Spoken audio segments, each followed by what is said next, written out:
এইখানে জেলা কংগ্রেস ভবনে আমরা টিএসসি কমিটি যেমন এটা টিকেট সিদ্ধান্ত লাগিয়া কেন টিএসসি কমিটি কেন আমরা একটা বৈঠক হয়েছিল, তখন আমরা অজিত সিং ঠাকুর ছিলাম।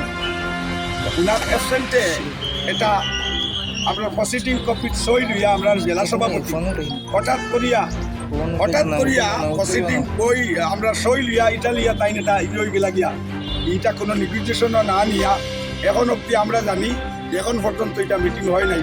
কোনো টিকেটর ইয়েটা আপনার কাছে এখন কোনো সিদ্ধান্ত আইছে না। যেমন এই যে আমি একজন আনামুদ্দিন মজুমদার জেলা কংগ্রেস সংখ্যালঘু বিভাগের চেয়ারম্যান হিসাবে আমি মিডিয়া বাইদের জড়িয়ে বলতে চাচ্ছি যে আমরা NSY, যুব কংগ্রেস, সেবা দল, ইয়ং লীগের, মহিলা কংগ্রেস আমরা সেওরেরও কোনো গুরুত্ব দেওয়া হচ্ছে না। জেলা কংগ্রেস সভাপতি নিজে নিজে এটা লেনদেনের মাধ্যমে আমরা জানি তো কোন এটা লেনদেন হয়েছে, কোন জেলা পরিষদ কত লাখ টাকা লেনদেন হয়েছে।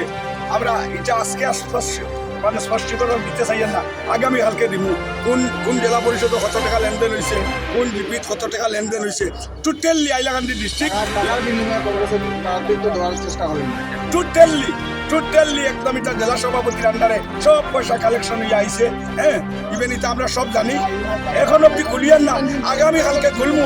আমরা অজিত সিং আইসইন আইয়া তাইন কইছেন যে মিটিংটা হয়েছে না, এটা অসমাপ্ত রয়ে গেছে হিসাবে আমরা এখনো প্রত্যেক সেল ডিপার্টমেন্ট ওইন্স আমরা অপেক্ষায় আছি কোন ধরনের ডিসিশন লওয়া হয়, যেটা যদি সুন্দর মতো হয়, সুস্থভাবে হয় এটা হয়েছে। আর যদি আমরা বাইরে রাখিয়ে যদি করা হয়, এটাও আমরা পেশার মাধ্যমে সব ক্লিয়ার করব। এই বলে আমি আমার বক্তব্য শেষ করলাম। ধন্যবাদ। আমি কমিটির একজন সদস্য। আজকে যে মিটিং যেটা বলছিল যে এটা সিদ্ধান্ত কোনো হয়েছে না, বোঝানো হয়েছে না, ওই কারণে PSC কমিটি দ্বারা আমরা মেম্বার আসলাম, এরা কোনো এরা কোনো প্রস্তাব কোনো গ্রহ্য করা হয়েছে না। গতিকে আজকের মিটিং টোটালি ক্যান্সেল করা হয়েছে, কোনো সিদ্ধান্ত হয়েছে না। এবং এখন যদি দেখা যায় জেলা কংগ্রেস সভাপতি যেন ধরো কোনো কিছু করেন, তাহলে এটার তীব্র বিরোধিতা করি। আর এবং আমরা জানি তার নেটওয়ার্ক এখানে আইয়া তাই কিছু মাল পয়সা করে লইছেন, সেটা হ্যাঁ ঠিক আছে লাগিয়া এরা আইয়া এখানে মিডিল বাঞ্চাল করার লাগিয়া এটা মিডিল হুলস্থল পরিস্থিতি সৃষ্টি করছে। গতিকে আমরা PSC কমিটির যারা সদস্য সকল আছি, আমরা কোনো রেসপন্স না লইয়া মিটিংটা বাঞ্চাল করা হয়েছে।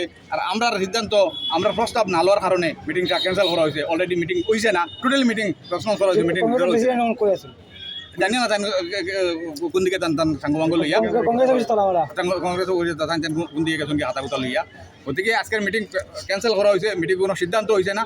এবং আগামী দিনও আমরা চাই আর এটা হাইলাকান্দি জেলা কংগ্রেস যেন সভাপতি তাই ব্যর্থ থাকার কারণে আমরা চাই আর এটা আসাম প্রদেশ কংগ্রেস কমিটি এটা সিদ্ধান্ত লোক এবং আমরা এটার পক্ষে আছি। এবং জেলা কংগ্রেস সভাপতির বিরুদ্ধে আমরা মানে সেই সিদ্ধান্ত লোক আসাম প্রদেশ কংগ্রেস কমিটির ভাবে আমরা ওটাও দাবি জানি। কংগ্রেস সভাপতি আপনারা মানেন না? না, টোটালি মানি না। তার একটা কোম্পানি লিয়ে তাই না, এটা বাঞ্চাল করিয়া